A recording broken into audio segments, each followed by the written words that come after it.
Hello there. I'm back to tell you a little bit more about Atheism for Lent. What I'm doing over the next week is just telling you the journey that you'll be taking if you do this decentering practice with me. So Atheism for Lent is like a roller coaster, and week one is where you get strapped in and you start to move along gradually.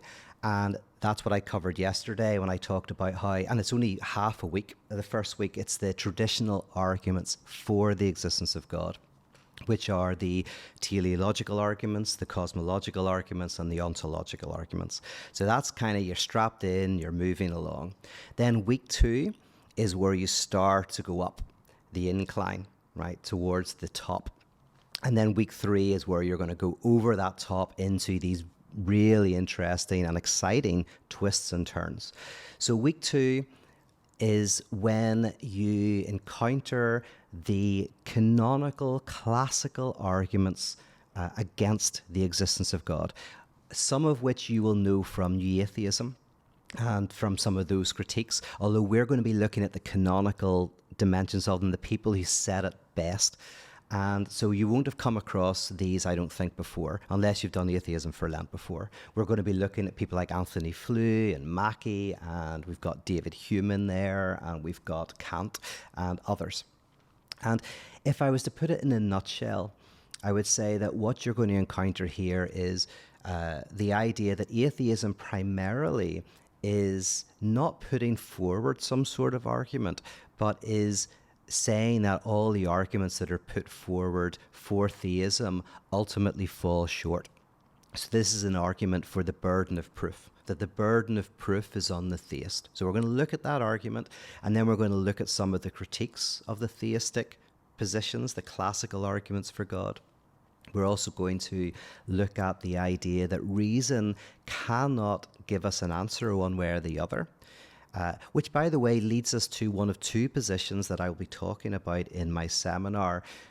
One is that of someone like Kant, who still thinks that you can believe in God, even though pure reason does not give you that certainty.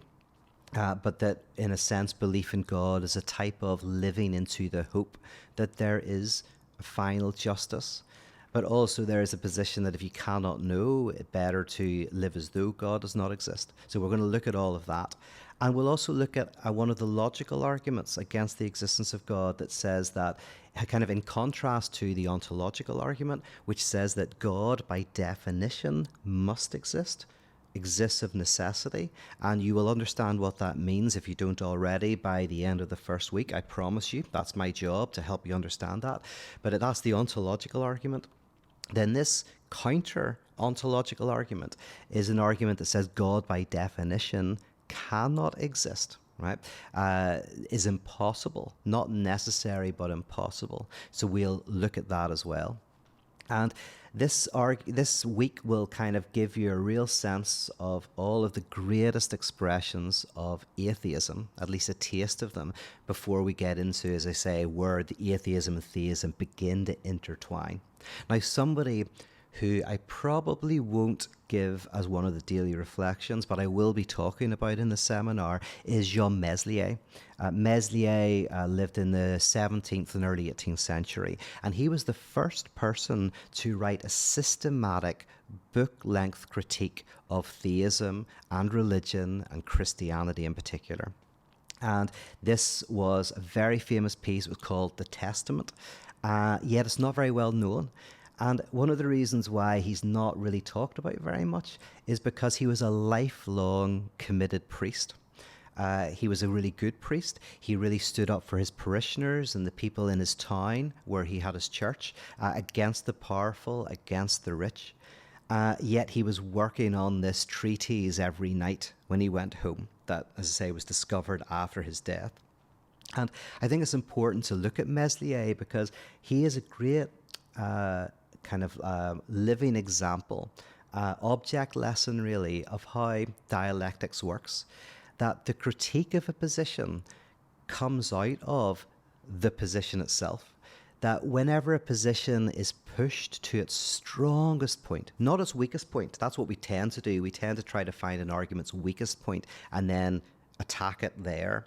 But when you push an argument to its strongest point, you look at it at its best, then what can often arise is a critique that comes from that, which negates, but it doesn't negate from a place of outside, it negates from a place within. It almost collapses to something, to its opposite, but an opposite that is deeper and stronger than what was there before. And then when you push that to its strongest point, it collapses. And that's what Atheism for Lent is doing, is every week it tries to bring an argument to its strongest position and then show how that collapses like a neutron star and breaks through into something else. So if you would like to be part of that journey, it starts on the 14th. You can find out more information on my website.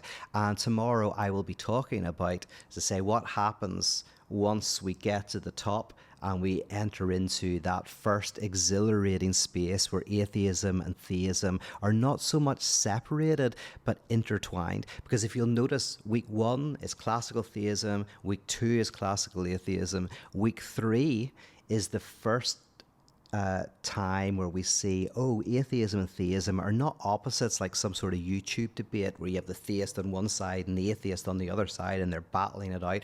But in week 3, we discover, these might be interwoven in a very interesting way. And each week from there, I think it becomes more interesting how they weave together until we get to week 7.